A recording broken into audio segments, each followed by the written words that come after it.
خیالي محمد استاد هغه یو سوال راوستی او ادب تاریخ امتحان کې وایي چې هغه شعر چې رضی لودي نثر لودي تک خلک کټ مټ ولیکئ.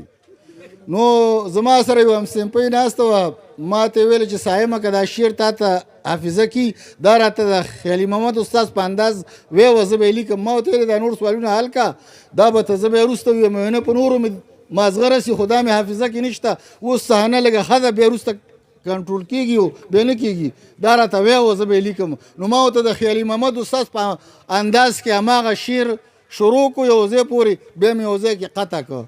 نو هغه داسې ووایي د الهات په لور دې ترپلل گروه دې زموږ وکوراوه موږ روڼلې په زیارڼه تا په تور وتوراوه هغه گروه دې اوس اړه کړ چې پلرو مو رڼاوه. دا ډېر اوږد شعر دی هغه ځای کې مې قطع کړ. مې دا زموږ سپی خوراک نه کا تا چټي را پاراوه چې دې څټه دې خارخ نه کا نو تا ولې ګاراوه اوس ضرور به ناکامیږي چې استاز دې قاراوه.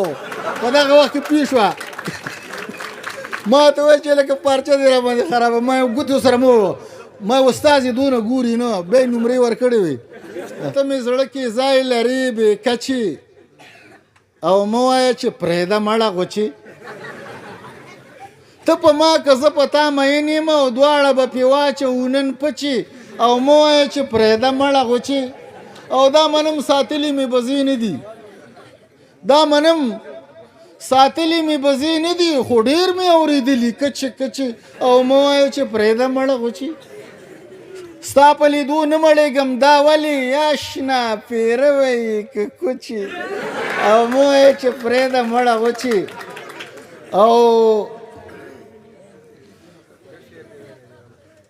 بیا وایي چې ستا د حسن ساری په جهان نشته ستا د حسن ساری په جهان نشته لکه سمونه تا ته لګېما ستا د حسن ساری په جهان نشته او دنګه لرې ونه څومره وچې او مه وایه چې پرېږده مړه غوچې. او وایي سایم ښکلي شو پیکه پیکه وایي سایم ښکلي شو پیکه پیکه ته دا څنګه تھینکس او ویری مچ او مو چې پرېږده مړه